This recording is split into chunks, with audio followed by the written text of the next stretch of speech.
যায় না।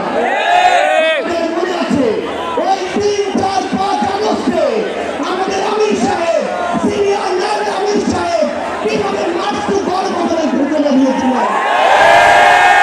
স্পষ্ট করে আপনাদেরকে একটা কথা বলি, এই 24 পরবর্তী বাংলাদেশে আমরা যারা অভ্যুত্থানের সহযোদ্ধা ছিলাম, আমরা যদি ঐক্যবদ্ধ থাকি, আগামী বাংলাদেশে আর কোন ফ্যাসিস্ট, কোন নামে, কোন ব্যক্তিকে সামনে রেখে, কোন দলকে সামনে রেখে এই বাংলাদেশে দাঁড়াতে পারবে না।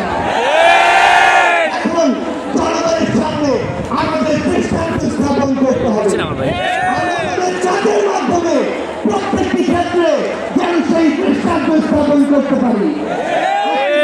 আসছিলাম রাস্তার আশপাশের প্রত্যেকটি মোড়ে আমার ইসলামী আন্দোলন বাংলাদেশের সহযোদ্ধারা ট্রাফিকিং এর কাজ করছে।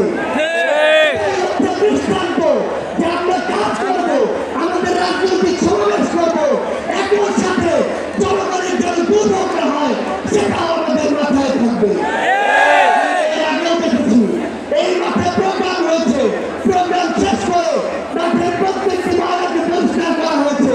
এটাই হচ্ছে আগামী বাংলাদেশের দৃষ্টান্ত যে আমাদের যারা সাময়িক যদি কোন সমস্যা হয় আমরা আবার ঐক্যবদ্ধভাবে সেই সমস্যার সমাধান করবো।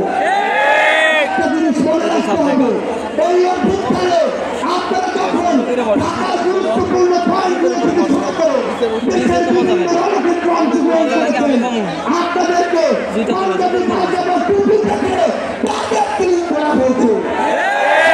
দেশের অসংখ্য ভাই এই টার্গেট কিলিং এর শিকার হয়েছে।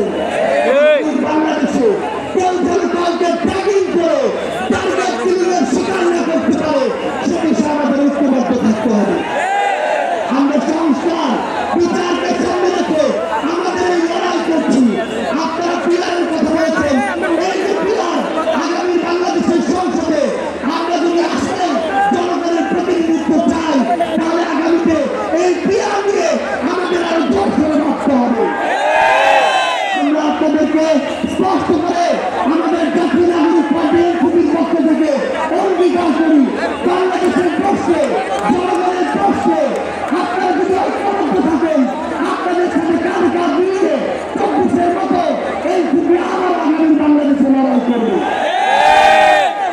আমাদের এই বাংলাদেশের 24-এর অভ্যুত্থানের স্পিরিটের প্রশ্নে, এই খুনিদের বিচারের প্রশ্নে, রাষ্ট্রের সংস্কারের প্রশ্নে আমরা ঐক্যবদ্ধভাবে এগিয়ে যাব।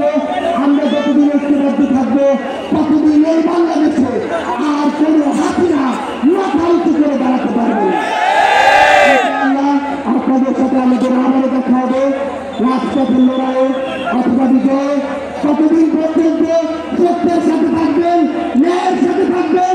যত বড় খুনি, যত বড় সাহসী, যত বড় নেতাই চেষ্টা করুক না কেন আমরা ঐক্যবদ্ধভাবে তাদেরকে প্রতিহত করবো ইনশাআল্লাহ।